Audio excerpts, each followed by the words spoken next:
मार्गशीर्ष पूर्णिमा व्रत कथा। पौराणिक कथा के अनुसार एक बार नारद जी भगवान विष्णु के पास बहुत ही दुखी होकर पहुँचे और कहा कि उनसे दुखी मनुष्यों के कष्टों को देखा नहीं जा रहा है। उन्होंने भगवान से कहा कि आप कोई ऐसा आसान उपाय बताएं जिससे कि लोगों का कल्याण हो। यह सुनकर भगवान श्री हरि ने कहा कि जो भी व्यक्ति सांसारिक सुख और मृत्यु के बाद मोक्ष प्राप्त करना चाहता है उसे श्री सत्यनारायण भगवान की पूजा व व्रत करना चाहिए। भगवान विष्णु ने फिर सत्यनारायण व्रत के बारे में विस्तार से बताया।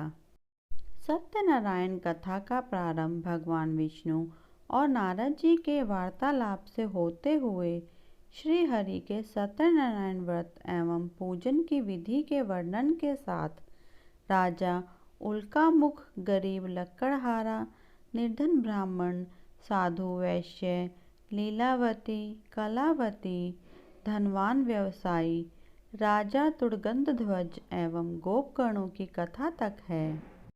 कथा सार ग्रहण करने से यह निष्कर्ष निकलता है कि जिस किसी ने सत्य के प्रति श्रद्धा विश्वास किया उन सबके कार्य सिद्ध हो गए।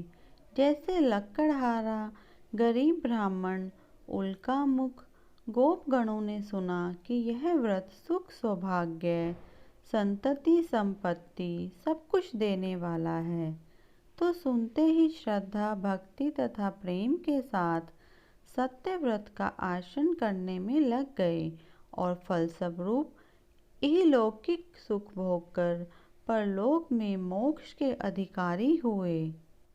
साधु वैश्य ने भी यही प्रसंग राजा उल्कामुख से विधि विधान के साथ सुना, किंतु उसका विश्वास अधूरा था, श्रद्धा में कमी थी। वह कहता था कि संतान प्राप्ति पर सत्य व्रत पूजन करूँगा। समय बीतने पर उसके घर एक सुंदर कन्या ने जन्म लिया। उसकी श्रद्धालु पत्नी ने व्रत की याद दिलाई तो उसने कहा कि कन्या के विवाह के समय करेंगे। समय आने पर कन्या का विवाह भी हो गया, किंतु उस वैश्य ने व्रत नहीं किया। वह अपने दामाद को लेकर व्यापार के लिए चला गया। उसे चोरी के आरोप में राजा चंद्रकेतु द्वारा दामाद सहित कारागार में डाल दिया गया। पीछे घर में भी चोरी हो गई। पत्नी लीलावती व पुत्री कलावती भिक्षावृत्ति के लिए विवश हो गईं। एक दिन कलावती ने किसी विप्र के घर श्री सत्यनारायण का पूजन होते देखा और घर आकर माँ को बताया। तब माँ ने अगले दिन श्रद्धा से व्रत पूजन कर भगवान से पति और दामाद के शीघ्र वापस आने का वरदान मांगा।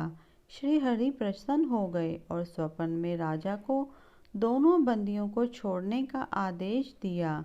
राजा ने उनका धन धान्य तथा प्रचुर द्रव्य देकर उन्हें विदा किया। घर आकर पूर्णिमा और संक्रांति को सत्य व्रत का जीवन प्रयत्न आयोजन करता रहा। फलत सांसारिक सुख भोगकर उसे मोक्ष प्राप्त हुआ।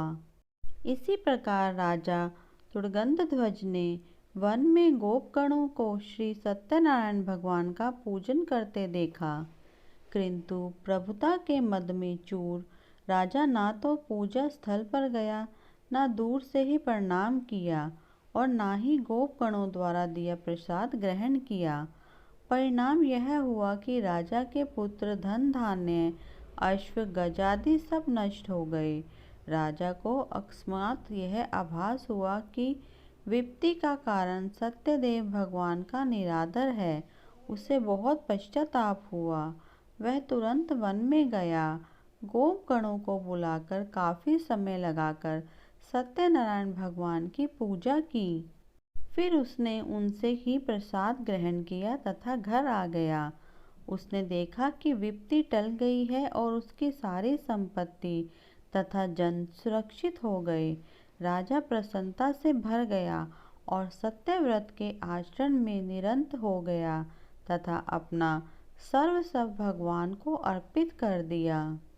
श्री सत्यनारायण व्रत से हमें शिक्षा मिलती है कि सत्य रूप ब्रह्मा जीवात्मा रूप में हमारे अंदर विद्यमान है। हम सब सत्य के ही स्वरूप हैं, पर माया के वश में आकर नष्ट होने वाली वस्तुओं को संग्रह करने की सोचकर संसार में मगन हो रहे हैं। इस अज्ञान को दूर करके सत्य को स्वीकार करना और प्रभु की भक्ति करना ही मानव का धर्म है। Please like, share and subscribe. धन्यवाद।